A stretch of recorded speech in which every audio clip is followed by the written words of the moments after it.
Are you ready to stop searching outside yourself and deepen the connection that matters the most? Welcome to the Sacred Exchange podcast. We are your hosts, John and Catherine Graham. After years of navigating our own spiritual paths, we have learned that true transformation doesn't happen overnight. It happens in the honest and vulnerable moments when we are willing to journey within with a curious mind and heart. Every week, we invite you to journey with us as we share our spiritual ahas, our raw truth, and deepen our understanding of the human experience. This is a space of vulnerability and healing, where souls meet, hearts transform, and love leads the way. Hello, everybody, and welcome to another episode of the Sacred Exchange. We hope that you've had some great holidays, that you had time to celebrate with the people that you love, or had some downtime to just take care of you. Love yourself first. Yes, yes.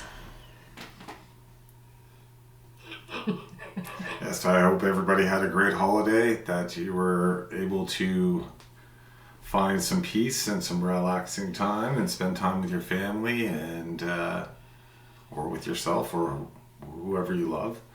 And that we're coming to the end of another year. Yes.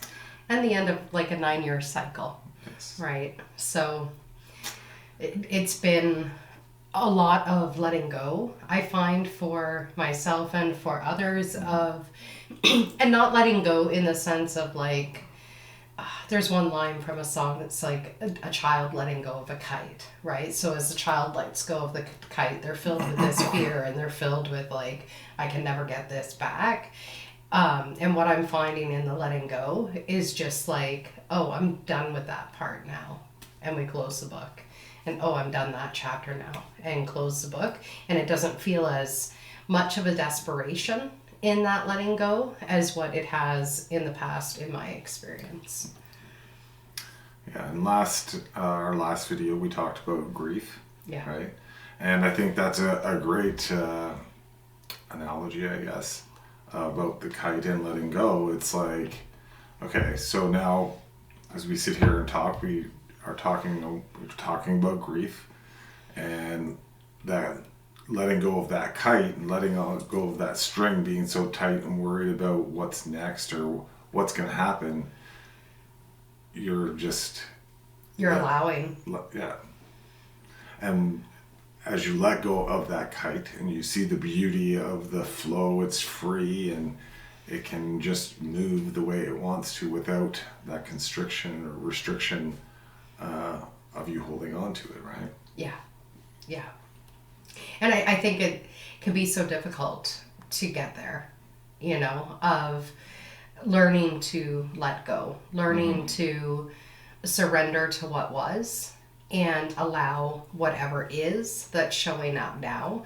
And we get so kind of caught up with this idea of striving and looking for, so if I let go of this, what is the result that's going to come in? If I make space in my life for this, then what comes in next? And it becomes, and I've been a victim to this so many times, where it's like, okay, so January, this is exactly what the plan's going to be. In February, this is the plan. In March, this is the plan, or whatever, instead of just allowing things to naturally flow as they want to.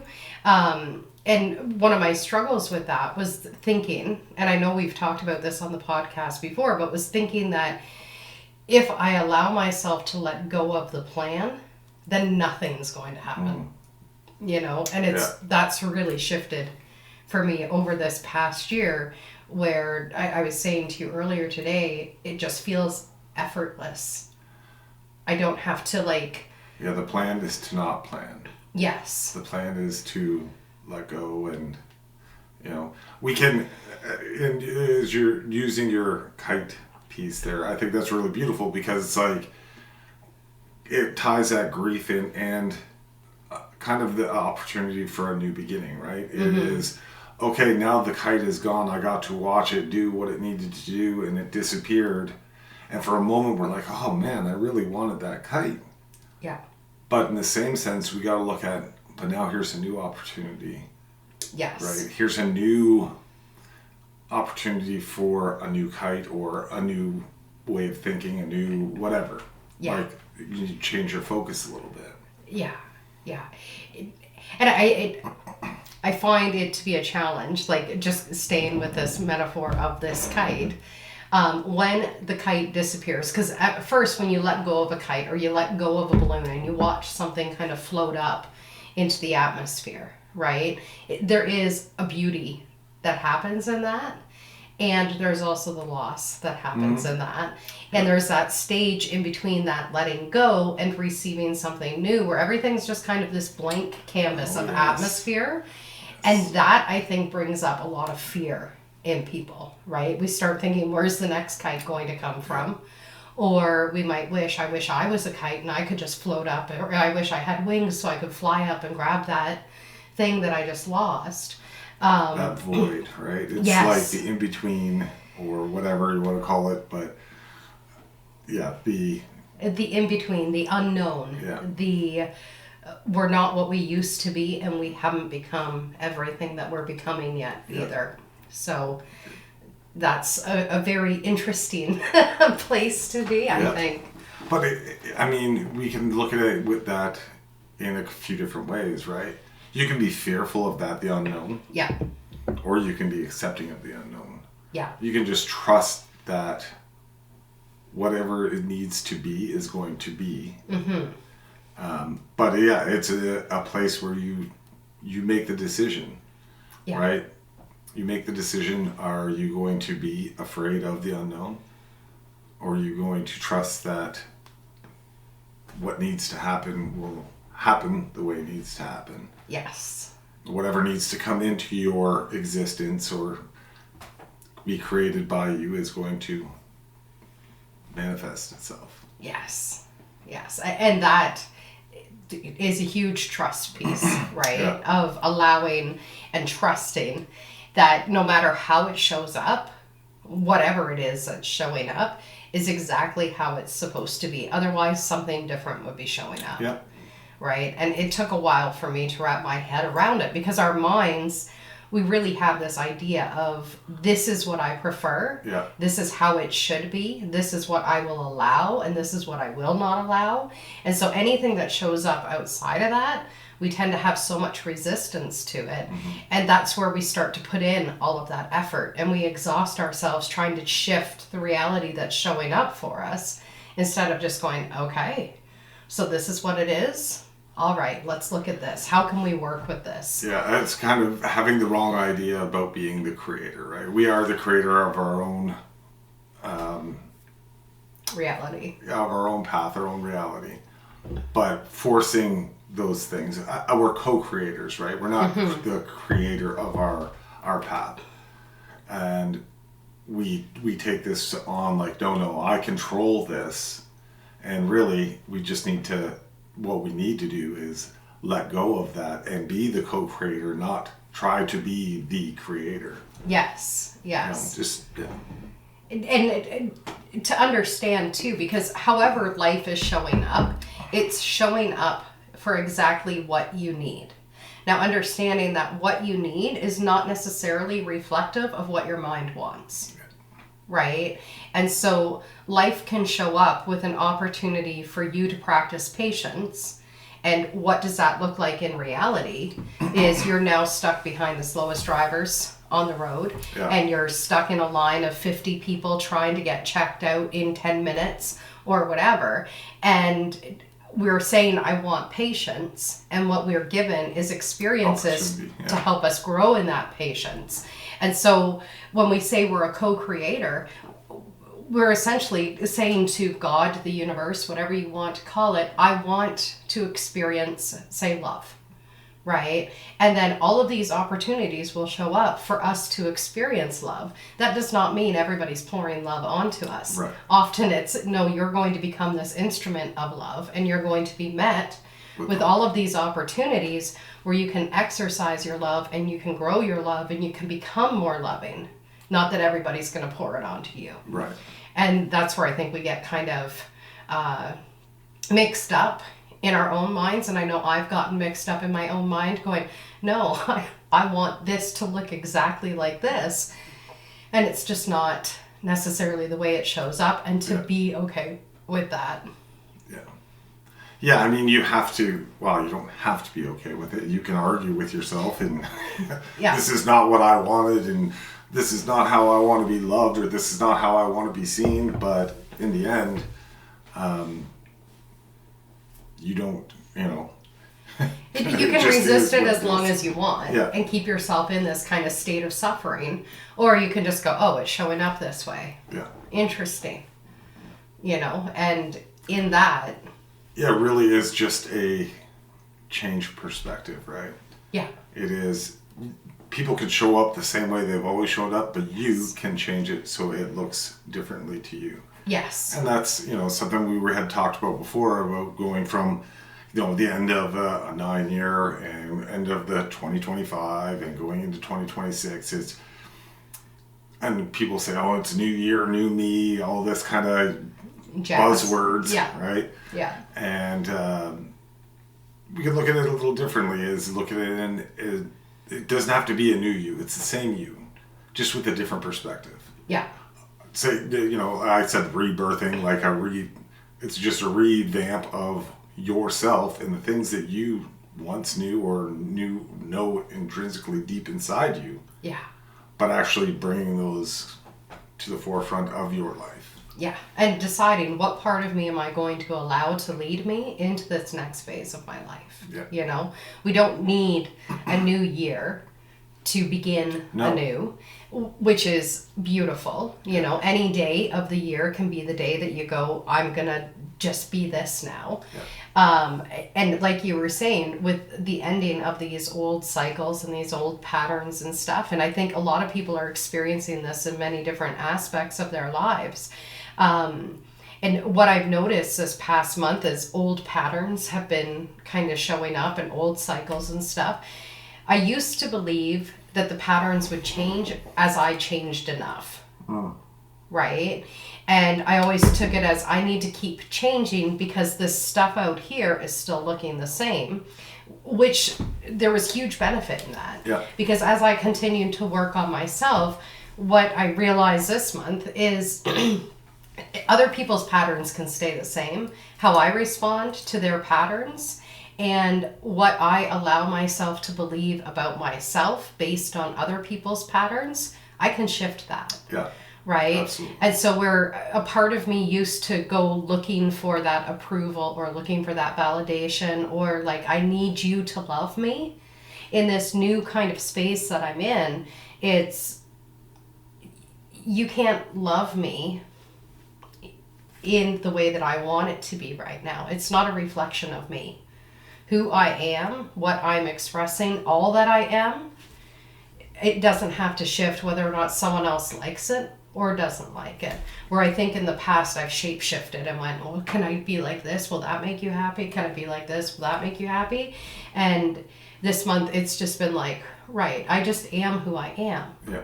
And I can't keep apologizing for what my expression is just because others can't take it. Yeah, and I think it's important that people realize that is not just, you're summing things up really quickly, right? Like within a 2-minute conversation. But that is a long journey, right? Yeah. Recognizing that,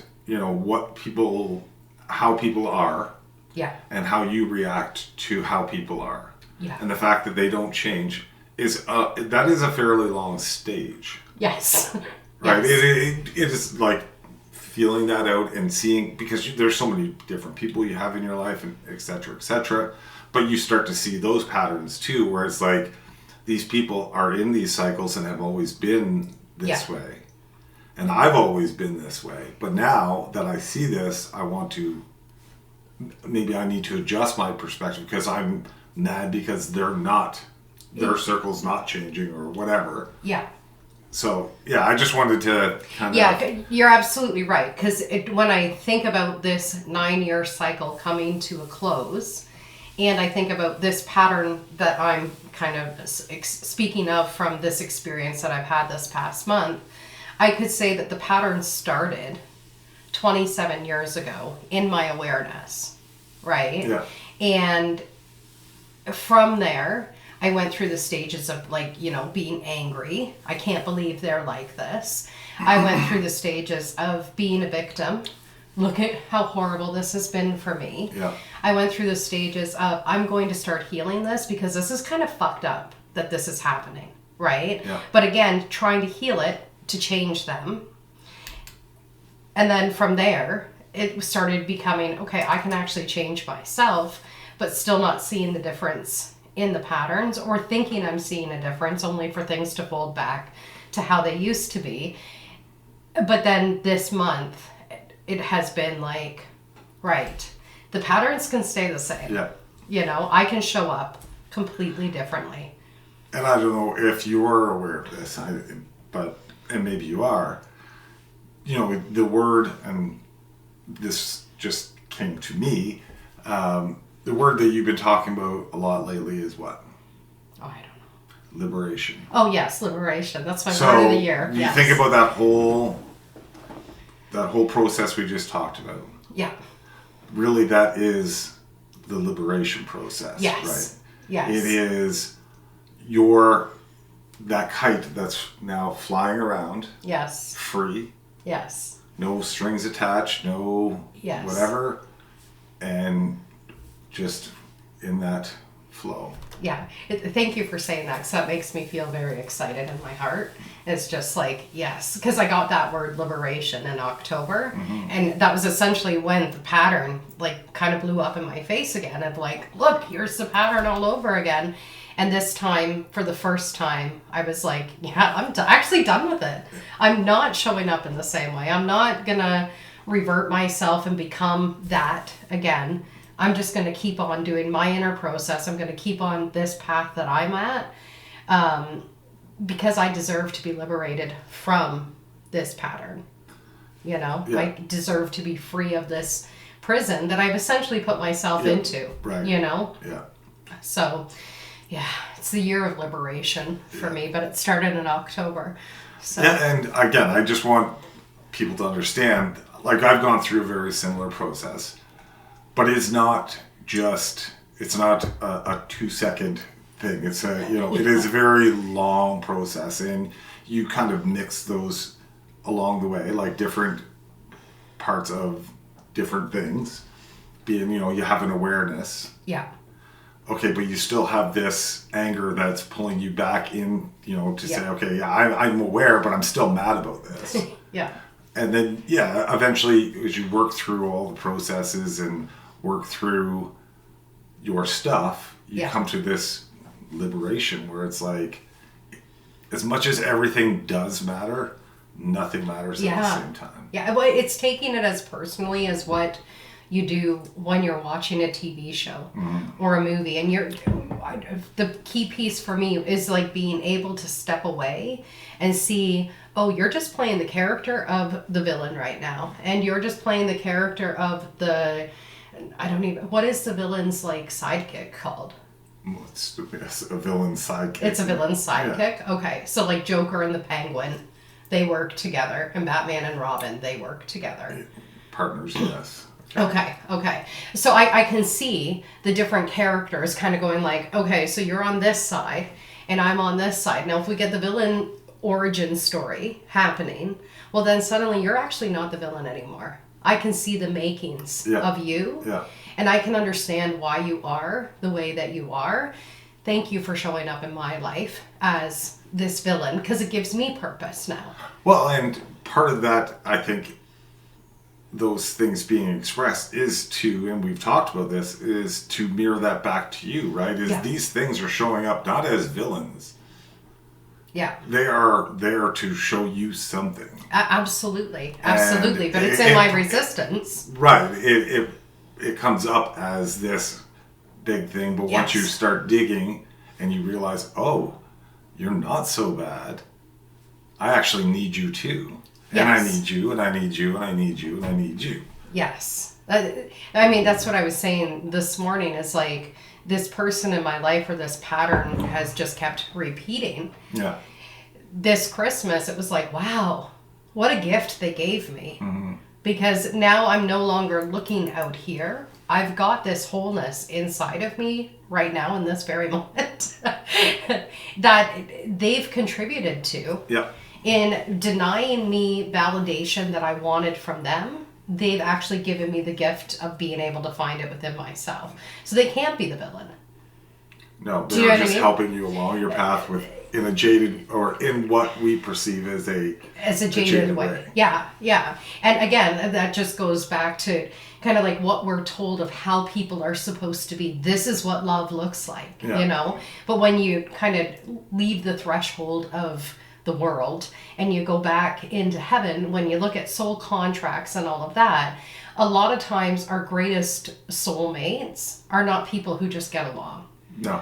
Do you know what I mean? They're like the Absolutely. ones that are like, I'm going to come in, I'm going to be an asshole, and I'm going to help you find your conviction in yourself. And our soul is like, yes, please help me find that conviction within myself. Awesome. And we sign off on this soul contract. And then we come down to earth, we forget about the soul contract, and we suddenly go, why are you not being a supportive person? Well, they signed a soul contract. They could not just in a support different you. way, right? Yes, to give you that kind of reflection so that you can then take it within yourself and go, right, I need to find conviction within myself. Yeah. You know? So it's really powerful when you can remember that. Yeah. Right? And it's also not always easy to remember that. No. And that's okay. Yeah. I mean, life will definitely throw things at you at whatever speed. You know, things will come up whatever speed, whether you will be able to take that, or you will be able to, you know, deal with whatever comes up. Yeah. And sometimes it's much faster than you want, but it's that for a reason as well. Yeah. But yeah, as we move to, you know, on to from 2025 and into 2026, I think it is, I really wish that we could all just change our perspective just a little bit. It doesn't matter, you know, my mantra or whatever used to be go with the flow, and then it was kind of like, I just want to be better than I was yesterday. And it's just like, I've come to this realization where it's, and I've said this to you before, it's just little adjustments. Yeah. It's just little changes of perspective and just little adjustments. And it doesn't have to be every day, but it's just a little change here and there and whatnot. But we all just change our perspectives a little bit on what our lives have been and what they're going to be. Yeah. I just think it's something that will help everybody in this world. Yeah. Absolutely. I to bring it back to the patterns and the cycles that I was just talking about, but also kind of coinciding with what you're saying, is about 3 weeks ago, I finally allowed myself to surrender to this whole situation. And I had been reading A Course in Miracles, and in that it was talking very much about like there's no need for attack, and there's no need for like finding the justice and all of that sort of stuff. That's all very human made. And so if you are seeing a problem, you just hand it over to God and you say to God, help me find a solution to this problem. And that's essentially what I did, was just help me see this in a different light.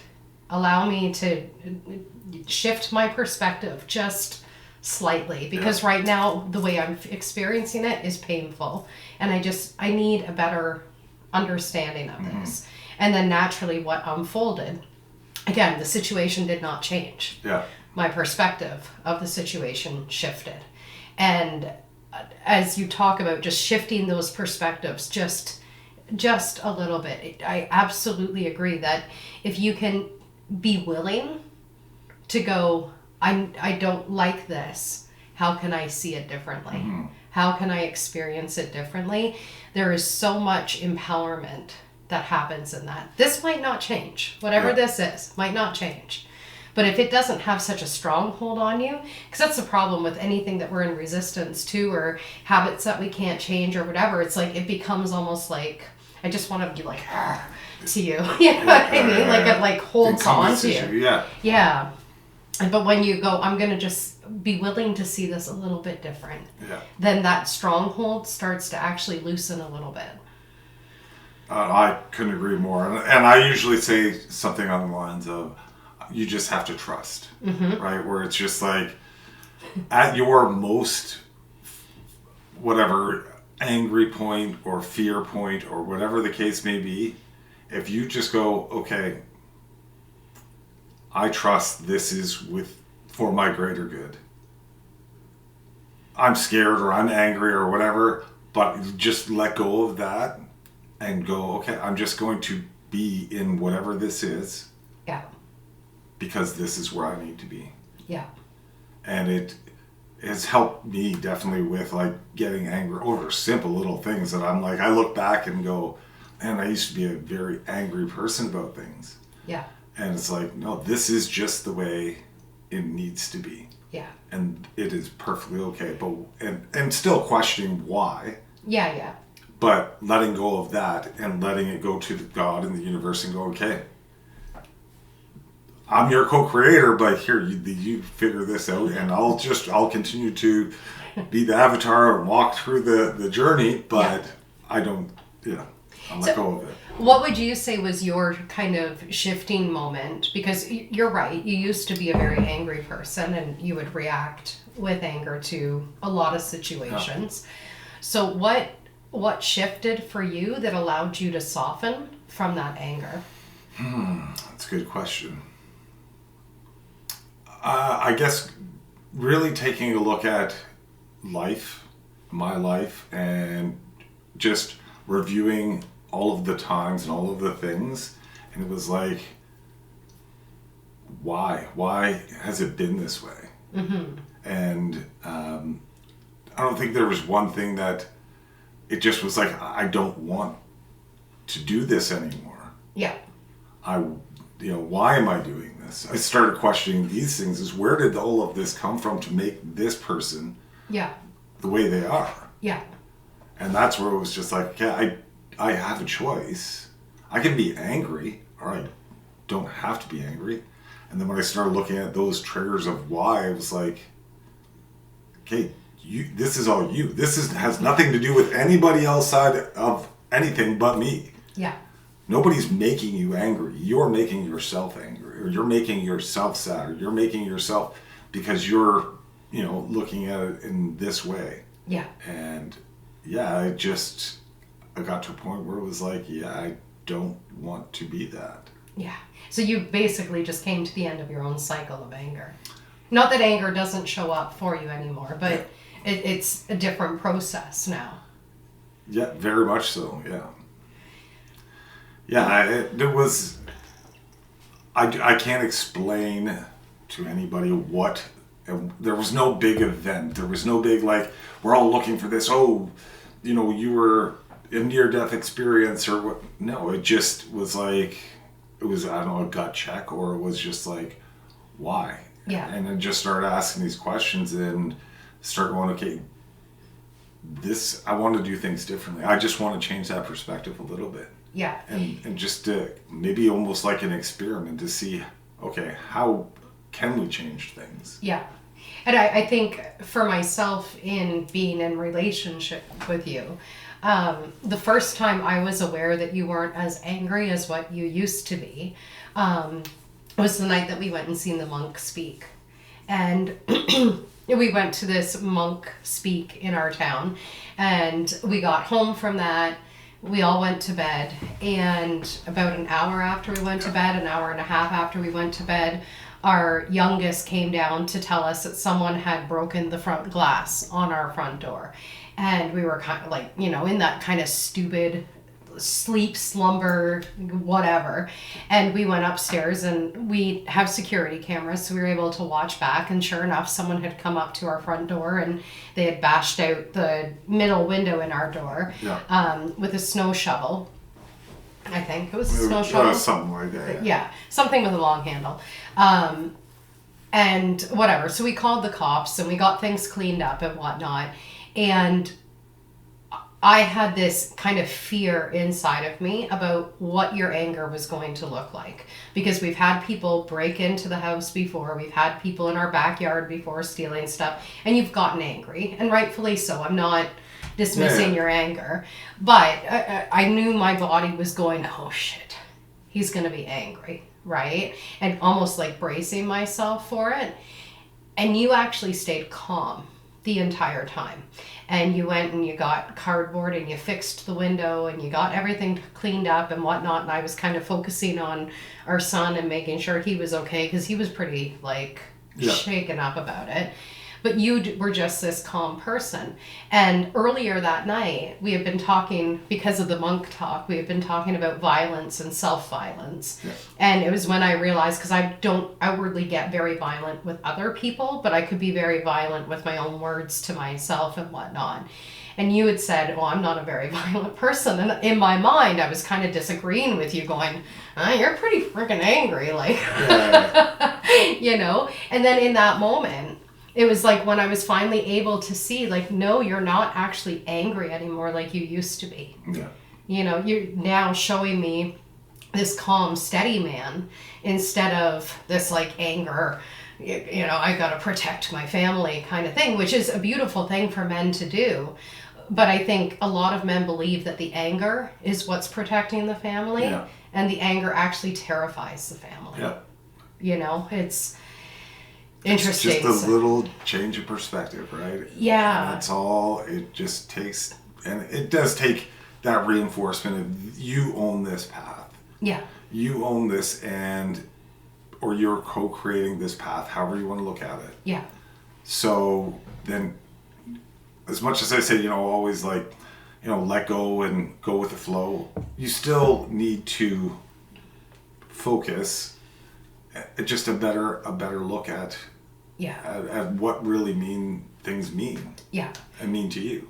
Absolutely. And for myself, to just go back to that story, it was a moment of realization for me to also allow you to not be the angry person. Mm-hmm. Do you know what I mean? Where it was like my projected idea of who you had been in the past was not allowing myself to actually see you clearly in that moment, or even earlier that evening, because I was denying what you were saying and going, okay, you're not very self-aware, or whatever, my apologies.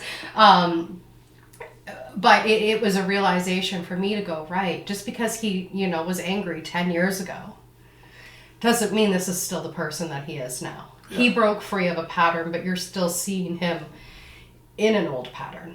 You know, so it was a good realization for me as well, to be like, let me actually meet you in this present moment. Yeah. Who are you now? And that's another thing that we forget, right, is the only moment is right now. Yeah. Who we were can change. Yeah. And will change. Yeah.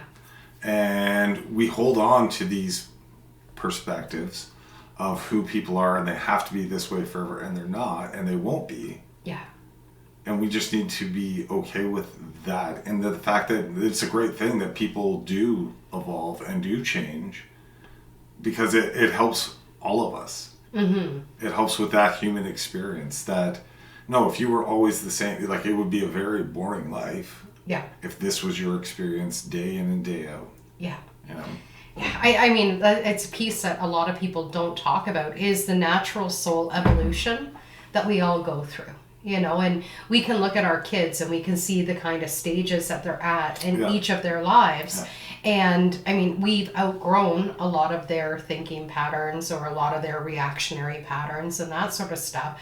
But we can also look and go, I remember when I thought like that, or when I believed like that, or I saw the world like that, or I, you know, idolized these celebrities like that, or whatever it might be.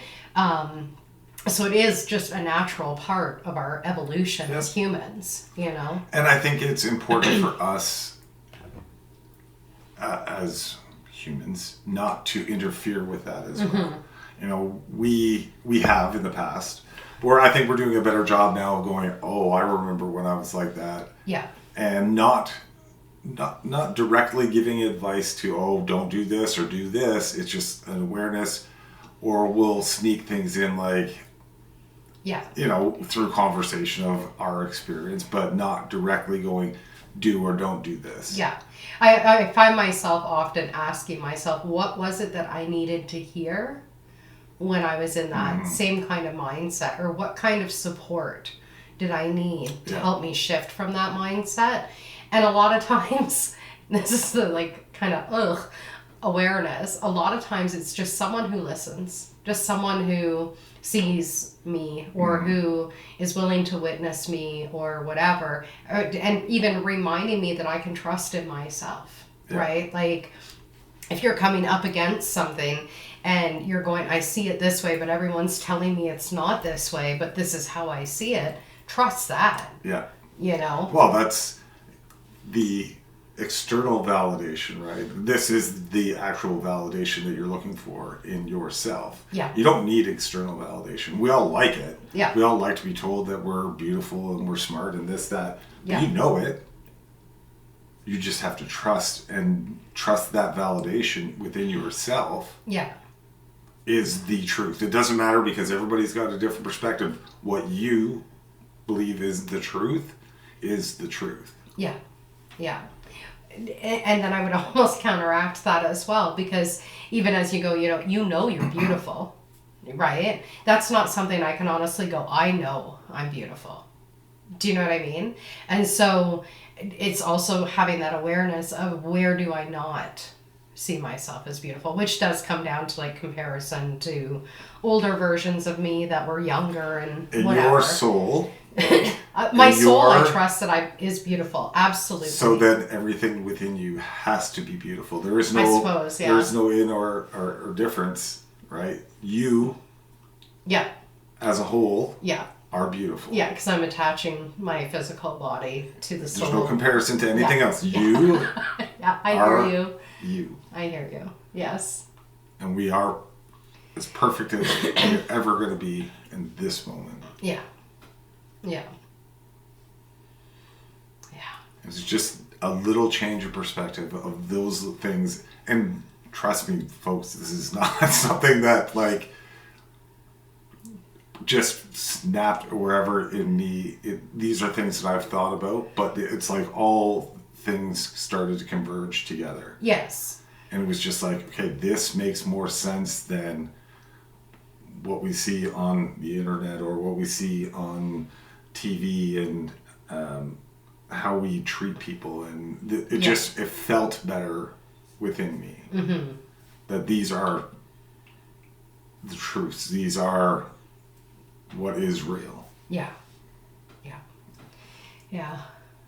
And it does actually become more effortless where it's like, if I just trust that I am beautiful, what effort is needed after that? If I just trust that I am enough, what effort is needed after that? Yeah. Yeah. So it is really detaching from that external. Well, it's that liberation piece, right? It's like knowing that trusting that what the universe has created and brought you here to do is perfectly where it needs to be. Yeah. And once you know that, all of that other stuff just kind of fades into the background. It's like that, faded background. You can see it, but it doesn't really have substance. It's there and you know it's there, but okay. Yeah. Yeah, I do know that, or I have an awareness that I still have parts of me that have not quite caught up to that, and I assume you have the same experience where it's like, I know this to be true, but it's like my mind's always looking for, well, is it true for this situation? It's not a one and done, right? Yeah. It is a constant, we've had this conversation where it's like, it's not, oh, you get it and everything just is good. No, it's constant every day. Something's going to come up and it's going to challenge that. Mm-hmm. But it's, you taking that going, okay, how does this apply, or how is this fit into this? And yes, and it I think in the past what I used to go is so it applies to this and not to any of this, and now there's the curiosity of, well, how can it apply to this too, or where does this part fit into this kind of equation? Because I think there's 12 universal laws, right? Like the cause and effect and the law of abundance, excuse me, the law of attraction, and whatever they all are. So there's like 12 universal laws that apply to every situation. And yet my mind is constantly like, but how about this situation? How does this come into play here? Yeah. Which is interesting, because then you kind of get to keep on meeting the parts of you that believe in limitations. Oh, absolutely. The parts of you that believe it has to be this way. Yeah. It's always a challenge. That's why I said it's not one and done. It's not like you just get to this epiphany that, oh, I'm liberated and blah, blah, I'm free. No, there's going to be challenges every day. Yeah. It's just sticking to that core of this is the truth. No matter what. Yeah. This is the truth. Yeah. And I guess that would also then come down to choices too, right? Like you can choose to become suppressed again after you've decided you're liberated, right? And then which would just be a reaction to whatever's happening, and you go, see, I'm still suppressed. I can't be liberated now. Or you can go, oh, interesting that this is showing up. I've got to liberate myself from this now too. Well, you can look at it and go, this is not suppression. I'm still liberated. Yep. This is just showing me. This is just it's showing me an example. Yeah. Of how maybe at a point or that I was suppressed, or I was held back, or whatever. Or this is what it looks like if I allow myself to become suppressed. Well, how many times have we had conversations about, do you remember who you used to be? Yeah. Right? And it's the same kind of thing. Those things, in my eyes, those are going to come up to go, remember this. Don't forget where you came from. Yeah. Right? And we see this in people as well. Like when you meet a stranger or whatever, or whatever, even somebody in your life that's struggling with a problem, whatever that problem is or whatever that issue is, I guarantee everybody's looking at that going, I remember when I had this problem or I had this struggle, and we immediately want to fix it. Yeah. Because we know we've been through it. Yeah. But that's where I'm kind of like, we need to hold off and just let them go through. You need to go through some of these things. Absolutely. It's like being a muscle builder and seeing someone who has no muscles and handing them 500-pound weights and going, no, you can do this. Yeah. You absolutely can. But no, you have to start with the 10-pound weight or the 5-pound weight or whatever and slowly build your way up to here. And it is our human kind of response to people to see the problem that they're in, to know of our own experiences of that and go, this is how you can fix it, and it doesn't necessarily fix it. At the same time, because to me it's like, okay, so we can't step in and just, but fix the thought the that problem. we want to is a great thing, right? Exactly. I don't want to downplay this. I just want to give this, because really that is love-based. We just want to help people. We want to fix their problem. Yeah. The best thing we can do is not fix their problem. Yes. And that is a huge... It's supporting them through whatever that problem is. And yet, at the same time, and I only bring this up because it's what's been beneficial for me, is when I go through struggles and when I've really felt defeated on my path, hearing from other people who have been there, who have gone through, who are expressing, this was what my struggle is, this is what I did to overcome it and stuff, that is what gives me inspiration. And I know a lot of times there's a lot of, kind of conversation now about if someone is unloading their problems on you, you don't unload your problems, or you don't talk about how you went through the same thing because that's not fair to this person. And I get that. Like, we absolutely need to hold space for people. But in my experience, I need someone to hold space, and I also need someone to reflect to me that, they've gone through shit too. This is what they did to overcome it. This is how long it took. That's also beneficial for people like me who are like, how long is this going to take? Is someone that goes, you know what? It was 6 years before I saw a difference. And I'm like, okay, 6 years. I can do 6 years. You know what I mean? Yeah. So I want to share that part of the equation too, that we need someone who's going to remind us there's light at the end of this tunnel. Yeah. Yeah, I don't think there's anything wrong with sharing with people your experience. Yeah. What my only thing about what I was saying there was we're quick to jump in to solve the problem. Mm-hmm. And I think part of solving the problem is having that relation with that person and going, yeah, you know what, I went through this. This is how it looked for me. Not taking away, because in some situations you really want that person to be the focus, right? This is the problem they're having. Yeah. You don't want to take away that focus. And I get that's where social media is like, oh no, you shouldn't do this or you should do that. Yeah. No, you need to share. Yeah. And just share. Just be in that. Yeah. Let them figure, because we're all different and we're all the same. Yeah.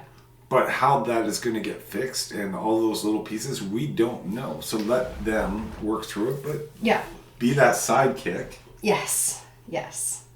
Well, and I think too, to keep in remembrance for yourself that whatever their problem is not actually a problem. No. Right? There's it's that parts, human experience piece that they're going through, and yes, and parts of their identity are having to fall away, or parts of their belief system are having to fall away or to expand or whatever, and it all feels uncomfortable. Yeah. Right? And we're so private as a society, like it drives me kind of nuts, that no one, we're starting to more so, but a lot of people don't talk about the hard shit. You know, a lot of people don't express the hard shit as they're going through the hard shit. Especially like for parents, when children are young, okay, under the age of 10, parents tend to bind together. They've got like kind of community groups of parents and that sort of thing, and you get the kids together and you're discussing potty training and healthy eating and behavioral issues and all of that. And then when kids become teenagers, all parents kind of recluse into their own homes, and no one's talking about this is the struggles with the teenagers, or these are the problems that they're going through, or anything like that. It becomes a very separated thing because now you've got a child who doesn't want anybody to know their business, which rightfully so. But as parents, we do still need that kind of community to talk about what some of those struggles are. Well, and that community breaks up because we take it personal, right? We have our children and they grow into teens. Yeah. And they become what they become. Yeah. But we take it as, look what I've created. Well, and we blame parents for that too. And then we look at, oh, look what you created. Yes. And it's like, no, I agree with you 100% that we need to be more supportive of each other across the board. 100%. At like every stage of our journey. You see kids like acting, like kids at the mall. When someone takes a video and then they post it on social media and they go, I don't know where their parents are, but someone needs to blah, blah, blah. Well, if the parents were there, I guarantee the kids would not be acting like that. But you get a group of teenagers together without parental supervision, and they're going to act in the ways that they act. And we all did. Yeah. You all get a little bit rowdy. You all act a little bit goofy. You all become a little bit disrespectful. Not because that's what your intention is. I don't remember ever going out with a group of my friends and going, let's go act like assholes. Well, it's part of evolution, right? Sure, you're going to act like assholes, then you're going to find out why not to act that way. Like, pretty quick. Yeah. But to jump down parents' throats or blame the parents or whatever, like, I find it makes a lot of parents just kind of go within themselves and not talk about a lot of those struggles that happen naturally with teenagers and young adults. And it is also very beneficial if you can find some people to talk about it and what that kind of struggle is. And beyond that, I mean, you can look at marriages. or people's sex lives, or struggles with work, or struggles with finances. Like, we hold so much shame on all of these different categories. I don't want anybody to know this and that. Yes. And it's so suppressing. It is so and here's isolating. the thing, we all have these same things. Yes. But nobody, they want to pretend, we all want to pretend that nobody has them. Yeah, and we want to talk about the success. Look at the success that came out of, here's my big financial success, or here's my big work success, or here's my big, healthy relationship success. But all of it was built over trial and error. Yeah. And that's what I want to see actually more of, is people, including myself, expressing, this is the hard shit. Yeah. This is what I've struggled with. This is, how I'm coming out of that, or whatever. These are the belief systems that I had to knock the fuck out of me. Yeah. Because they were just not helpful. I get why they're there, but they're just not helpful for me anymore. And that's part of that liberation for myself, is to just go, no, this is who I am. Yeah. Yeah, and I think it's a great thing to moving into a new year. And not that time in the new year, it can happen anytime. Yeah. But why not, right? Like, I know that a lot of people have different thoughts of the new year and new me, and it's gotten such a bad rap over the past 5 years. Everybody's like, we're not saying new year, new me. We're just that's why I'm saying it, because I'm like, it's not about the new you. Yeah. Because every day is about the new you. Yeah. It's about just moving that perspective, changing your thoughts, changing your ideas, looking at your lives and going, is this who do you want to continue to do this? And it's okay if you do. Absolutely it is. But why not? Why wouldn't you want to change things just a little bit, to see things a little bit differently, right? Yeah. Wouldn't you like to, you're taking the same trip back and forth to work, back and forth. Wouldn't you like to see it differently every day? Yeah. Why not? Yeah. This is a question you have to ask yourself. What is the risk in changing your perspective of how your life is? Yeah. What is the risk? There is zero risk. Yeah. Yeah. So why not? Yeah. So that's what you have to ask yourself. Why not change just a little bit? Just to see things a little bit differently, because it's only going to benefit you. Yeah. It's only going to help you and the people around you. Yeah. So why not? Yeah. Yeah. And so I guess I would encourage everybody, including ourselves, to just, as we're stepping into this new year, because we'll be coming to you guys from 2026 in a week from now, but to challenge yourself, or invite yourself, encourage yourself to look at, what is one problem that you have had reoccurring in your life that you would like to just have some peace from. And in that, it's not about changing the situation, right? We're going to let that part go. It's about allowing yourself to shift whatever is within you that keeps buying into this as being a problem. Can you shift it into, wow, this is actually working for me. Wow, look at the way this is showing up for me, and find the gifts that are within it. And just start with one problem. Yeah. One little thing, one little character trait that you have, right? Like, I get mad when X. Yeah. Okay. Well, that's just could be, I don't know, whatever, but it could be, you could start really, really small, and you will start to see, yeah, it just doesn't matter. It's okay, and it feels good. Yeah. And why not? Doesn't everybody want to feel good, right? Yeah. Like, life just flows so much easier. Yeah. And that's kind of what I'm wanting to step into 2026 with, is, and I've felt it over this Christmas season, is just effortlessness, where an old me used to strive to find perfection, or strive to please everyone, or strive for whatever. I don't even know what I was striving for. Well, we used to be very on timelines, right? This has got to get done this way. This has got to be done, blah, blah, blah, blah, blah. And we're both doing that, where it's it's going to get done. Yes. And it's okay. It doesn't have to be right at this, whatever wherever this timeline or time frame came up that it had to be done. Yeah. We used to stress ourselves out with this all has to get done, and there'd at times be resistance for what needed to get done. But in this kind of experience of being effortless with it, I feel like I just show up and I do the things that need to get done, but there's no stress. Yes. There's no kind of. There's no 1, 2, 3, 4. It just flows, right? Yeah. It's going to get done no matter what, whatever the task is or whatever. But and there's no like, oh, this and then this, then this, then this. It just kind of flows together. Mm-hmm. Absolutely.